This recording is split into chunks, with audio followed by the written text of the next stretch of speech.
So Riccardo Cassin and Nicolae Popa engaging in the 5th bout of the night, and starting off fast with a guard pull by Riccardo Cassin, and Popa on top exerting pressure already.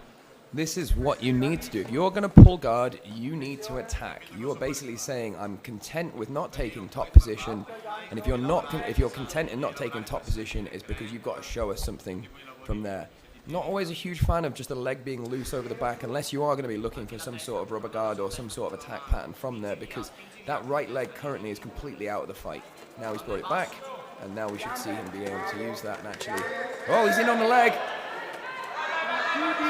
Straight ankle lock with them rolling through. Very tough to finish an inside straight ankle lock unless you can switch it to a heel hook.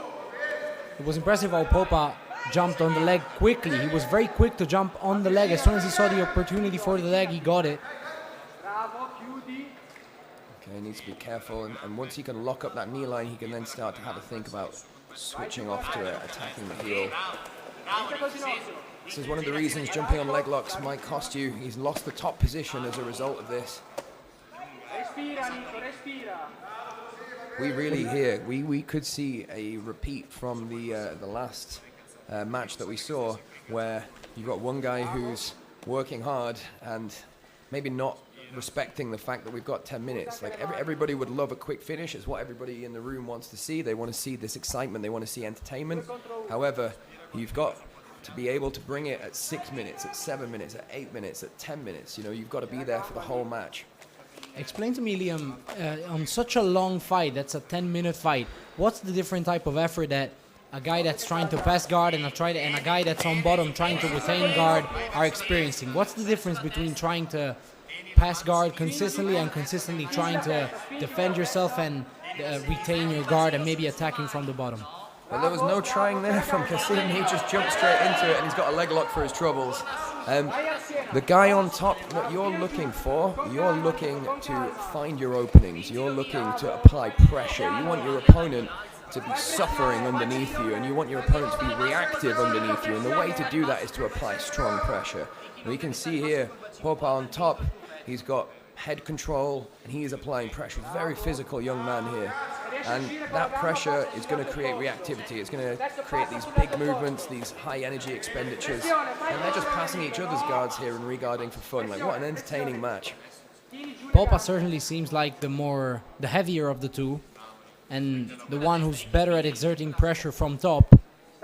You gotta say though, Cassin, as you said before, just jumped straight over Popa's legs before, so maybe not the most technical guard passing we've seen so far, but it certainly worked in surprising Popa at least. I mean, Popa's thicker than uncut speck here, isn't he, you know?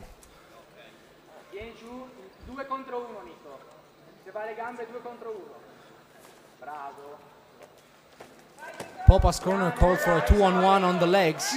Popa got it, and now he's attacking a leg. So the angle, the corner seems to have called the right thing. He's doing well to escape his knee line, but these escapes are putting him down on the judges' scorecard. Remember, one of our criteria for this evening is whether or not you have to defend these submission attempts. And really, Cassin, while he's been doing a great job, he really has been defending submissions most of this match so far. And now we see him pinned underneath half guard, under that heavy chest pressure, but doing well to recover his guard. That could be a triangle attempt. But Popa just seems physically so strong compared to Cassin. Popa just seems physically dominant in this fight. Cassin's very aware of where he needs to have his knee to be safe, and he's doing a great job of that. So perhaps Popa, this is the strategy he should be using. He should be trying to suck that knee back into his triangle, and if he can get that knee line back into his triangle, then he can start to actually look for the heel. You know, I don't know how many more of these leg attempts he's got in him, but we're not that far off halfway through the match at the moment. Both of them look like they're wearing it. Yeah, both of them. I would say Cassin is a little bit more tired than Popa right now. He's been a little bit busier on the defending side. He's been defending submission attempts by Popa from the beginning of the fight. He now looks to be struggling a little bit being on bottom. If you've never competed for a 10-minute match before, I can tell you it is absolutely exhausting. In my competitive career, I have done several 10-minute matches, including competing on Lutador Delete myself against Alessio Sacchetti, who is an absolute monster, by the way. That was a draw, like an absolute horrible experience. But 10 minutes, a long, long time to do anything, let alone grappling. And a triangle's locked in. That's a nice attempt by Cassin. He's done the right thing to sit back and throw his legs over, his arms dangling out there. If he manages to get his leg over, fantastic work from both fighters. Entertaining match. How did Popa survive that triangle attempt, Leon?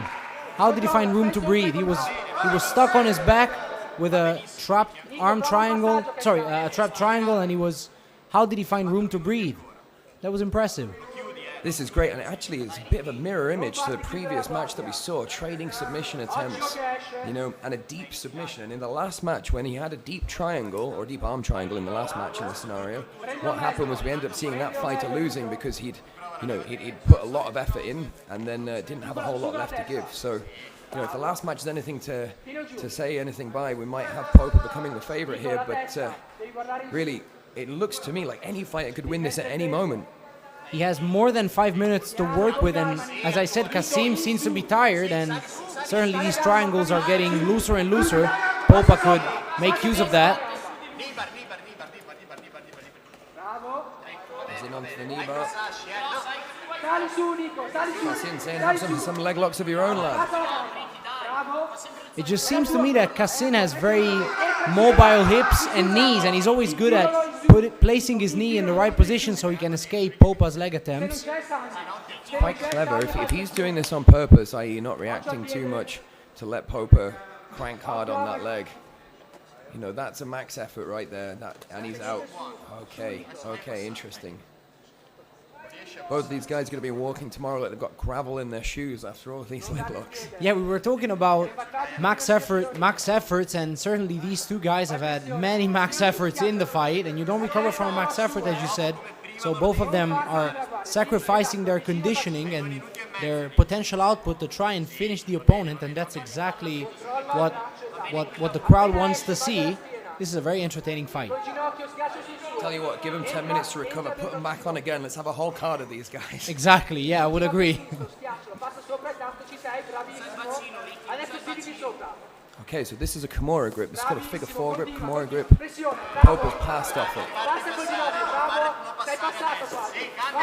Cartwheel. Athleticism still at this late stage of the game.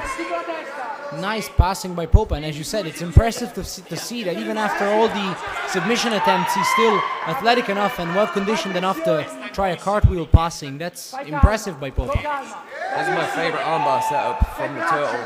It's a really cool attempt. And here, we've got Cassin in the armbar. He's got his hands locked. Nice escape. Oh man, he timed that so well. Great awareness, even at this late stage of the game. Neither of these guys can slip in concentration because it'll be over. I was about to ask, how important was timing in the last escape? Because Cassin looked like he had a good understanding of the position, but he timed the exit, he timed the defense so perfectly that he could escape, making it look like it wasn't any effort.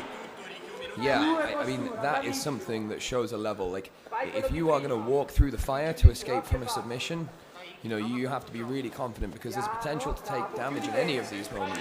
When you've got someone as big and physical as Popa cranking on your leg non-stop or cranking on your arm, and right here, whether he taps or not, it's going to be uncomfortable if he cranks those footlocks. So, Cassin's got not just the awareness of how to keep himself safe, but the awareness of when to move and when to actually exploit those positions. And like you said yourself that you transitioned from karate towards full pro MMA, so this is something you've probably got a little bit of experience yourself. Like, that's an experiential thing. You're not going to find those timing moments just by tuition. Like, you actually have to feel that. You have to be there. You have to have those hours on the mats. I agree. You have to allow yourself to be stuck in dangerous situations and see how you can react. I was just about to say, Cassin looks like a guy that is really good at making the good decisions even when he's tired.